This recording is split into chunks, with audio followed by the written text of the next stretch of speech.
الحمد لله رب العالمين، والصلاة والسلام على سيد الأنبياء والمرسلين وخاتم النبيين سيدنا محمد وآله وصحبه أجمعين، ومن تبعهم بإحسان ودعا بدعوتهم إلى يوم الدين. أما بعد، عن عبد الله بن عمر رضي الله عنه قال: قال رسول الله صلى الله عليه وسلم: ثلاث مهلكات وثلاث منجيات وثلاث كفارات وثلاث درجات إلى آخر الحديث، أو كما قال عليه الصلاة والسلام. محترم بزرگوں، دوستوں اور دینی بھائیوں، حضور پاک صلی اللہ علیہ وسلم نے امت کو نصیحت کرتے ہوئے فرمایا کہ تین چیزیں ہلاک کر دینے والی ہیں، تین چیزیں نجات دلانے والی ہیں، تین چیزیں گناہوں کا کفارہ ہیں، اور تین چیزیں درجات کو بلند کرنے والی ہیں. پہلی دو چیز جو ہلاک کر دینے والی ہے اور جو نجات دلانے والی ہے، اس کا بیان ہو چکا ہے. تیسری چیز جس سے گناہ معاف ہوتے ہیں، ثلاث کفارات، وہ تین چیزیں جو گناہوں کا کفارہ بن جاتی ہیں. وہ تین چیزیں کیا ہیں؟ آپ نے فرمایا پہلی چیز انتظار الصلاة بعد الصلاة، ایک نماز کے بعد دوسری نماز کا انتظار کرنا. یعنی آدمی نماز کا ایسا پابند ہو، نماز کا ایسا عادی ہو کہ ایک نماز پڑھنے کے بعد دوسری نماز کا اس کو انتظار ہو. یعنی نماز پڑھ کر اس کو ایسا قلبی اطمینان حاصل ہوتا ہو، ایسا دل سکون ملتا ہو کہ وہ نماز کا انتظار کرے. جیسے حضور پاک صلی اللہ علیہ وسلم حضرت بلال سے فرماتے تھے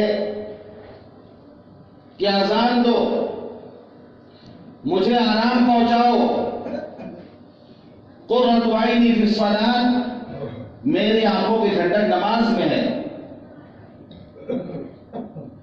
تو پہلی چیز جس سے گناہ معاف ہوتے ہیں، نماز کے بعد دوسری نماز کا انتظار کرنا.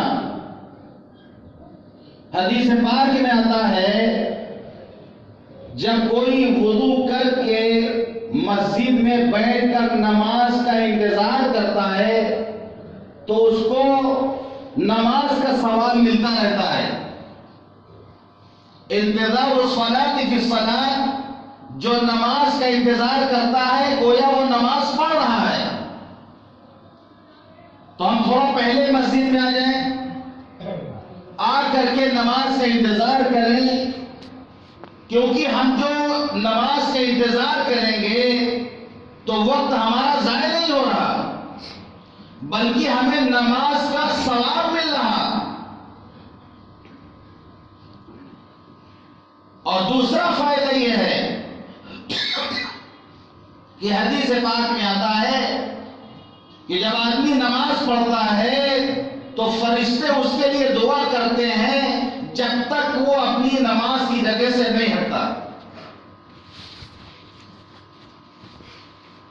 جب تک وہ اپنی نماز کی جگہ سے نہیں ہٹتا، فرشتے اس کے لیے دعا کرتے ہیں، اے اللہ اس کی مغفرت فرما، اس پر خاص عنایت فرما، اس پر رحمت نازل فرما، برابر کے لیے دعا کرتے رہتے ہیں. تو نماز کے بعد ہم اپنی جگہ بیٹھے رہیں، جب تک جتنی دیر تک ہم بیٹھے رہیں گے ہمیں فرشتوں کی دعائیں ملتی رہیں گی، فرشتوں کی دعا ہمیں ملتی رہے گی جب تک وضو نہ ٹوٹ جائے. یعنی آدمی جب نماز کا انتظار کرتا ہے تو وہ نمازی میں ہوتا ہے جب تک اس کا وضو نہ ٹوٹ جائے. نماز کے بعد جب تک وہ اپنی جگہ پہ بیٹھا رہتا ہے فرشتے اس کے لیے دعا کرتے رہتے ہیں جب تک اس کا وضو نہ ٹوٹ جائے.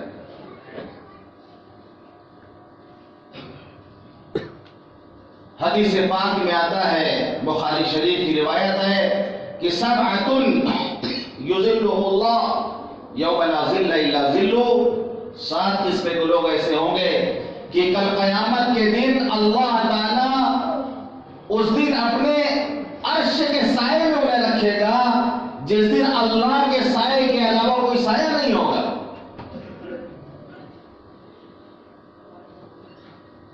یعنی لوگ سایہ ڈھونڈ رہے ہوں گے اور پریشان ہوں گے گرمی سے. 7 قسم کے لوگ ایسے ہوں گے جو اللہ کے خاص سائے میں ہوں گے. امام عادل، نمبر 1 عدل و انصاف کرنے والا بادشاہ، عدل و انصاف کرنے والے حکمران. نمبر 2 شاب نشا فی عبادت اللہ، وہ نوجوان جس کی پرورش اللہ کی عبادت میں ہوئی ہو، جس کی جوانی اللہ کی عبادت میں گزری ہو. نمبر 3 رجل قلبه معلق بالمسجد، تیسرا وہ جس کا دل مسجد میں لگا رہتا ہو.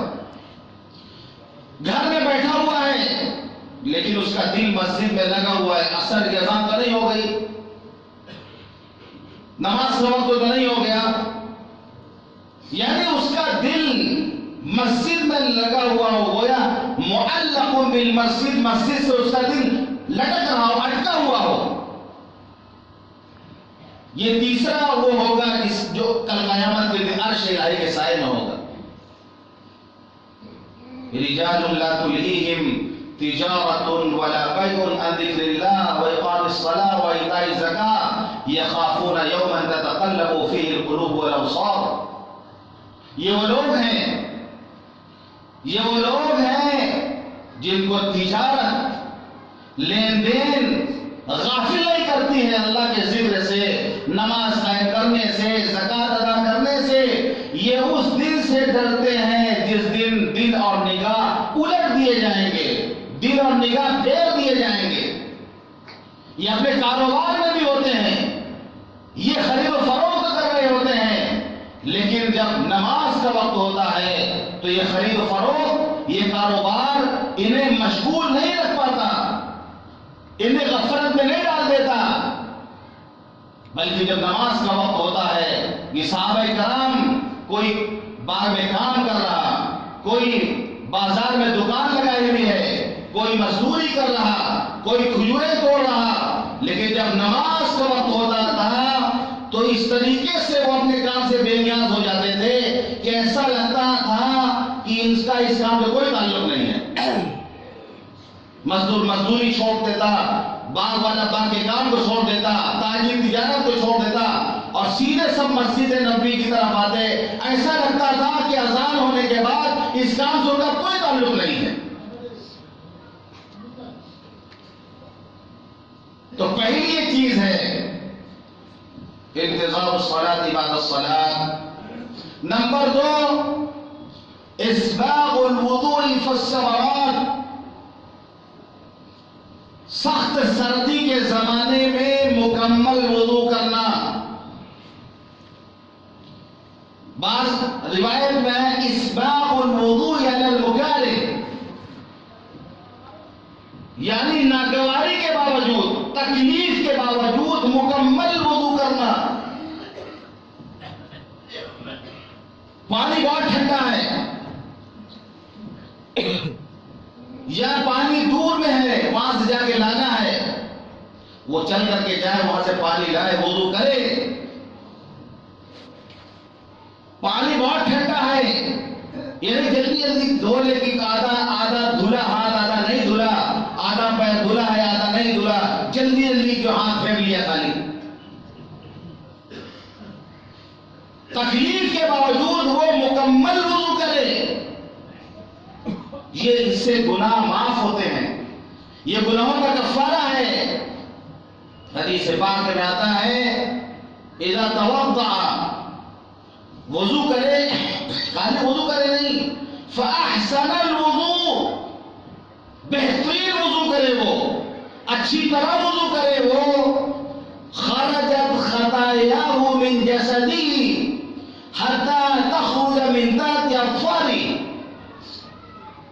جو وضو کرے اور اچھی طرح وضو کرے تو گناہ اس کے جسم سے نکلنے لگتے ہیں، یہاں تک کہ ناخون کے نیچے سے بھی اس کے گناہ نکلتے ہیں۔ اور ایک روایت میں آتا ہے جب مومن بندہ وضو کرتا ہے اور وضو میں اپنا چہرہ دھوتا ہے تو اس کے وہ سارے گناہ معاف ہو جاتے ہیں جو اس کے ہاتھوں نے کیے۔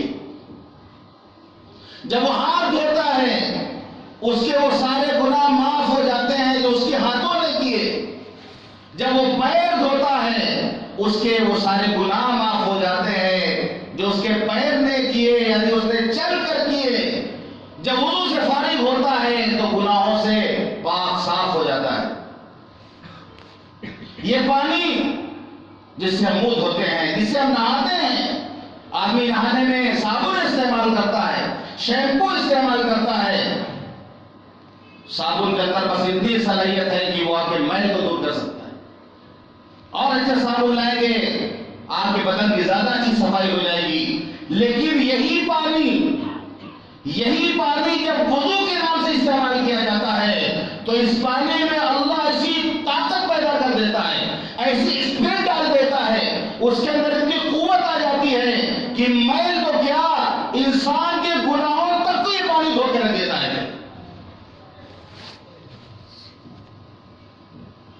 تو ہم وضو کریں تو کامل اور مکمل وضو کریں۔ آپ نے فرمایا ان امتی یدعون یوم القیامت غرا محجلین،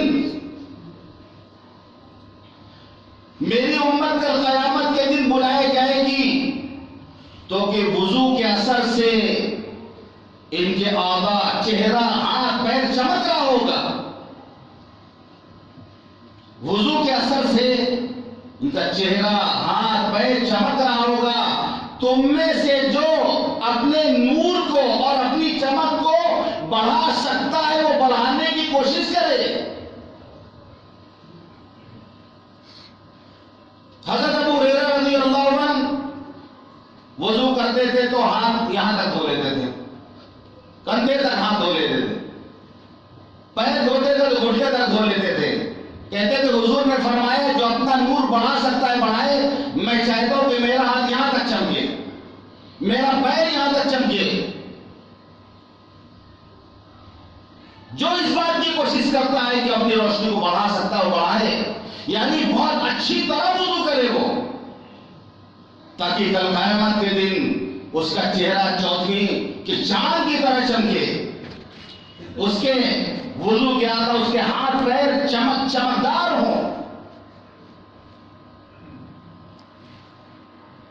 اور جب آدمی وضو کر لیتا ہے، جب اچھی طرح وضو کر لیتا ہے، وضو کرنے کے بعد یہ پڑھ لے اشہد ان لا الہ الا اللہ وان محمدا عبدہ ورسولہ، اس کے لیے جنت کے 8 دروازے کھول دیے جاتے ہیں۔ بعض روایت میں دعا بھی ہے اللہم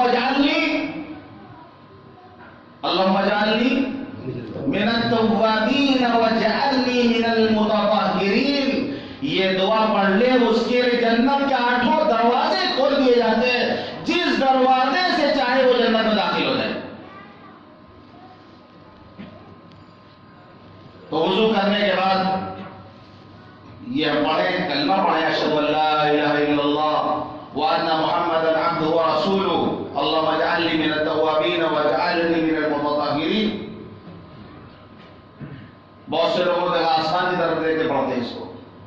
انگلی کو یہ سب اٹھا کے پڑھتا ہے، آسمان دیکھ کے پڑھتے ہیں، انگلی اٹھاتے ہیں، یہ تو ہم نے نہیں پڑھا ابھی تک نہیں ہے سب، یہ تو حدیثیں پڑھا، یہ دعا پڑھ لے گی، شہادت کلمہ پڑھ لیں گے، لیکن انگلی اٹھانا یا آسمان کی طرف دیکھنا، بہت سے لوگ جنازے نماز میں آسمان دیکھا کرتے ہیں، اسے جنازے کی نماز میں بہت سے اللہ اکبر کہہ کے آسمان کی طرف دیکھتے ہیں،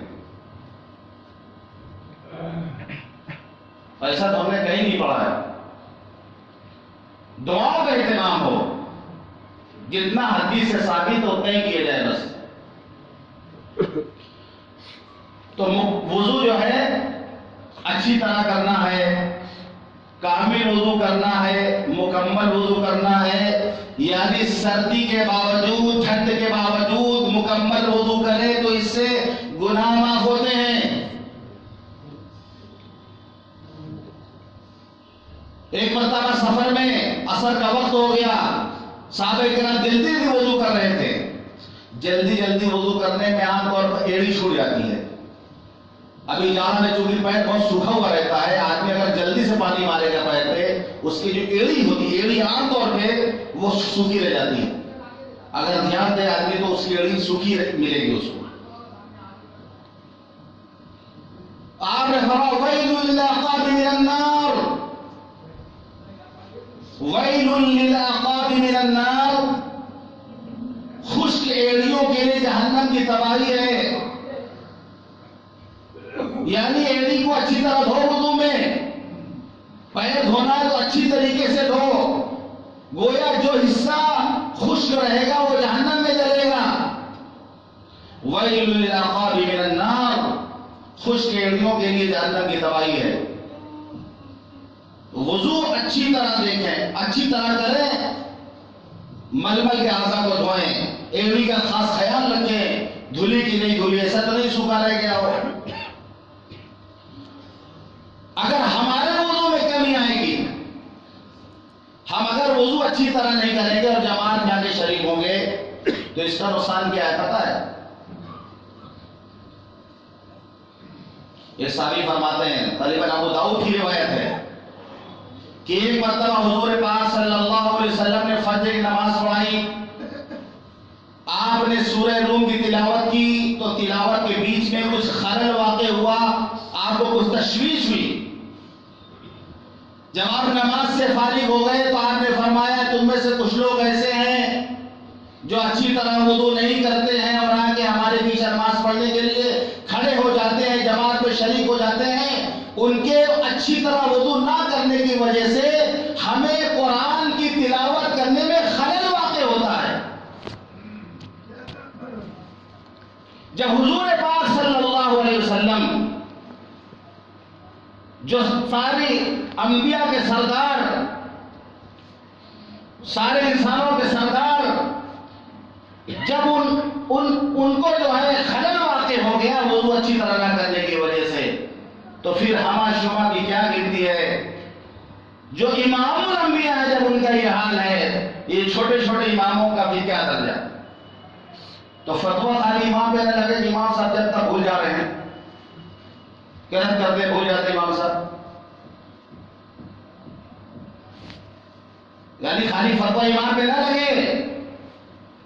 یہ حدیث بتاتی ہے کہ بہت سارے مقتدی ایسے ہوتے ہیں جو صحیح سے وضو نہیں کرتے، اس کا اثر امام کے دل پر پڑتا جائے گا۔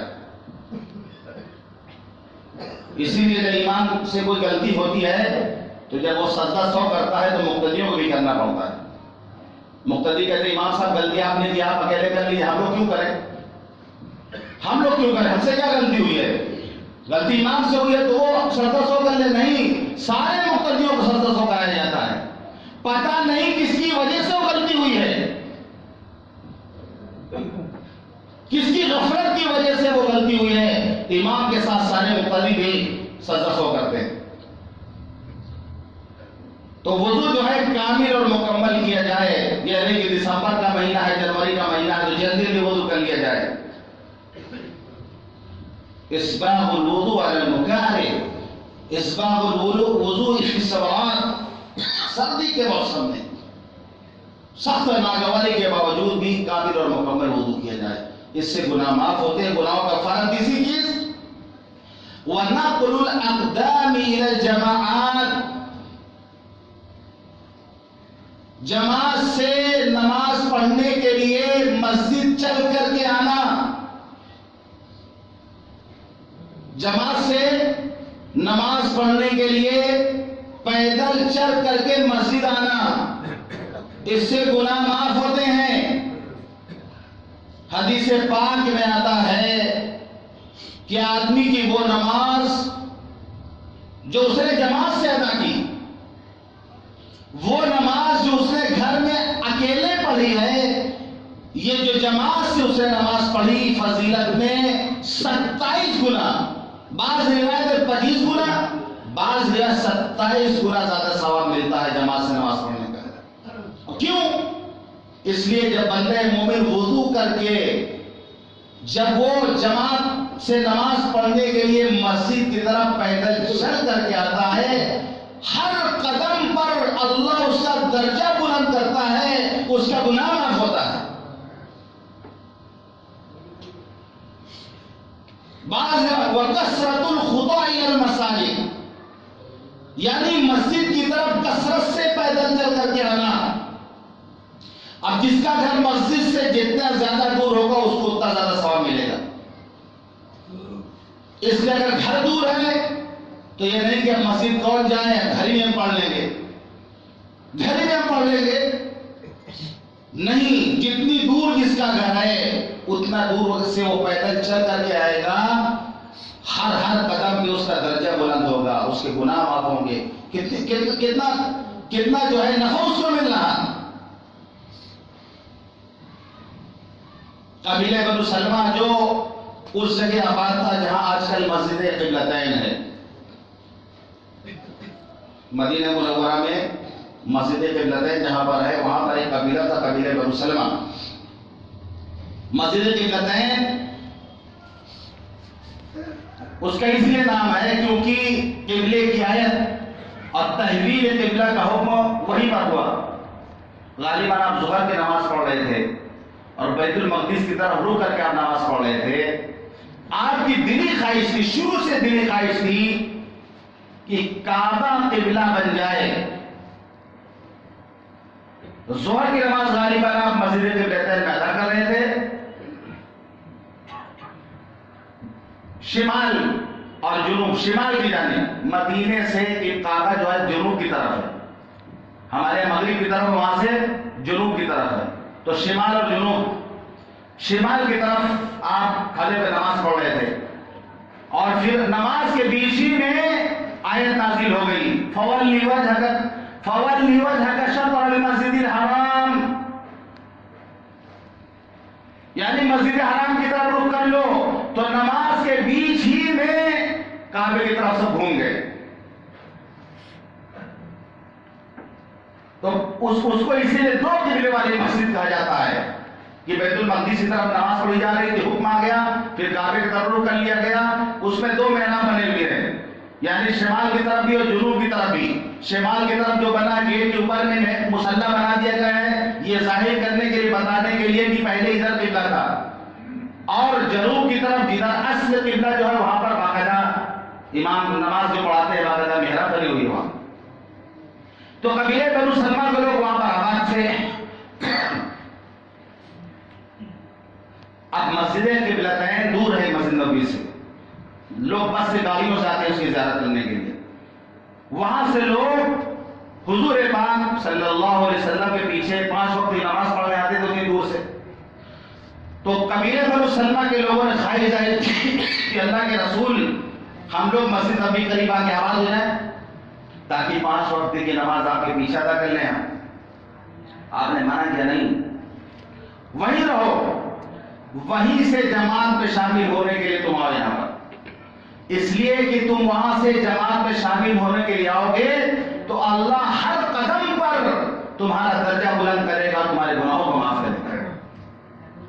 مشورہ دیا آپ نے کہ دور سے آؤ، تو جو لوگ جن روڈ پہ رہتے ہیں اور دور رہتے ہیں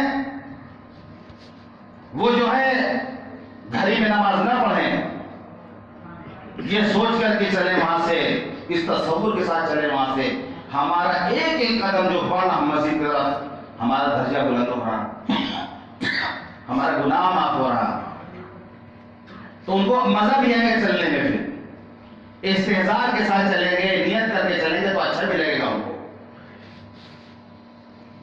تو کثرت الخطا الى المساجد ونقل الاقدام الى الجماعات،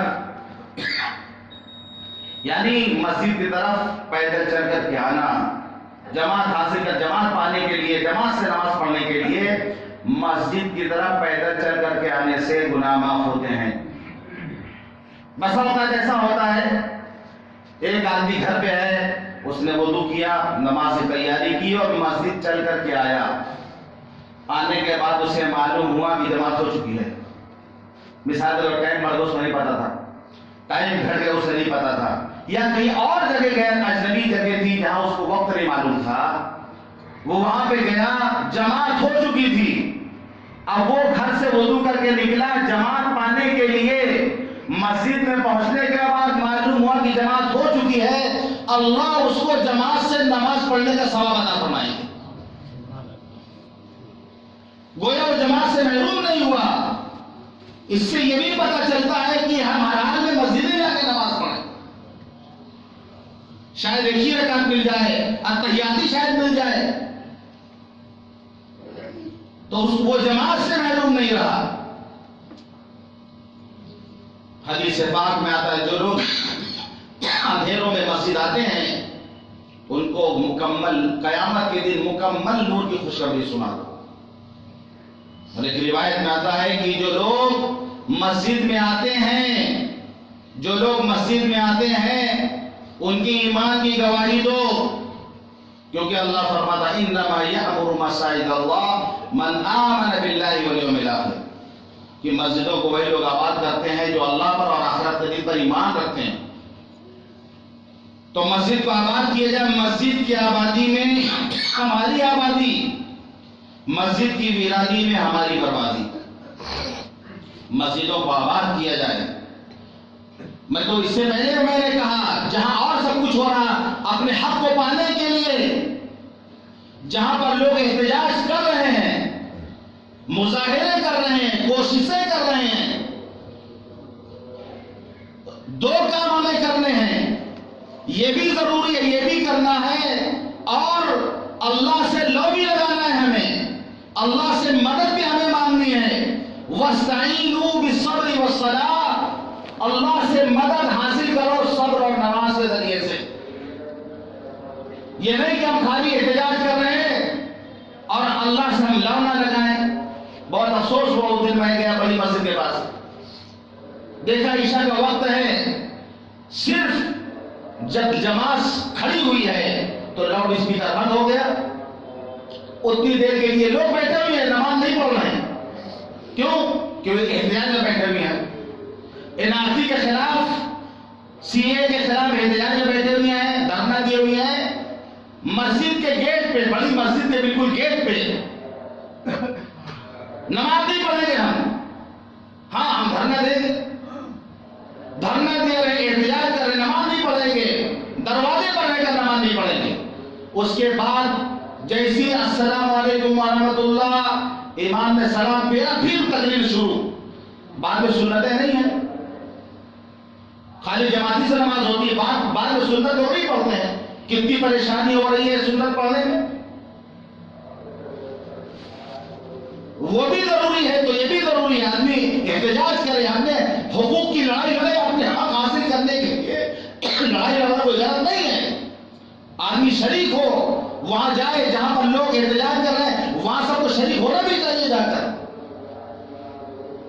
لیکن اس کے ساتھ ساتھ اللہ سے بھی ہمارا رابطہ ہو، اللہ سے مضبوط رابطہ ہمارا ہو، اللہ کے سامنے ہم اپنے گناہوں کی معافی مانگے، اے اللہ ہم سے غلطی ہوئی ہے، یہ دن ہمیں دیکھنا پڑا، ظہر الفساد فی البر والبحر بما کسبت ایدی الناس، خوشی اور تری میں فساد واقع ہو گیا، یہ ہمارے اعمال کی وجہ سے ہوا ہے، لوگوں کی کرتوتوں کی وجہ سے ایسا ہوا ہے۔ تو ہمیں دونوں کام کرنا ہے، مخلوق کے سامنے بھی احتجاج کرنا ہے اور خالق کے سامنے آ کے گڑگڑانا بھی ہے۔ تو ہم سے غلطی ہوئی ہے کہ ہم نے مسجدوں کو ویران کیا ہے، مسجدوں کی ویرانی میں ہماری ویرانی، مسجدوں کا آبادی میں ہماری آبادی۔ مسجدیں آباد ہم کریں گے، اللہ ہمیں آباد کرے گا۔ مسجدوں کا وجود یہ علامت ہے اس امت کی بقا کا، اس امت کے تحفظ کا، کہ حضور پاک صلی اللہ علیہ وسلم نے ہجرت کے بعد مدینہ پہنچنے کے بعد پہلے اپنا گھر نہیں بنایا، سب سے پہلے مسجد بنائی، یہ بتانے کے لیے کہ مسجد کا کیا مقام ہے ایک اسلامی معاشرے میں۔ مسجد نبی پہلے تعمیر ہوئی، ازواج مطہرات کے حجرات بعد میں بنائے گئے۔ تو ہم مسجدوں کو آباد کرنے والے بنے، نماز کا وقت ہو سب کام کو چھوڑ دیا جائے، احتجاج مظاہرہ جو ہو رہا ہو سب آپ اتنی دیر کے لیے بند، نماز پڑھیں گے، نماز پڑھنے کے بعد پھر اپنا کام ہم شروع کریں گے۔ تو یہ 3 چیزیں ہیں جن سے اللہ گناہوں کو معاف کرے گا۔ نمبر 1 نماز کے بعد دوسری نماز کا انتظار کرنا۔ نمبر 2 ناگواری کے باوجود، سختی کے باوجود سردی میں بھی کامل اور مکمل وضو کرنا۔ نمبر 3 جماعت سے نماز پڑھنے کے لیے مسجد پیدل چل کر کے آنا۔ یہ 3 عمل وہ ہیں جس کو حضور پاک صلی اللہ علیہ وسلم نے کفارات، ان سے گناہ معاف ہوتے ہیں۔ اللہ تعالی ہم سب کو کہنے اور سننے زیادہ عمل کرنے کی توفیق عطا فرمائے۔ وآخر دعوانا الحمدللہ رب العالمین۔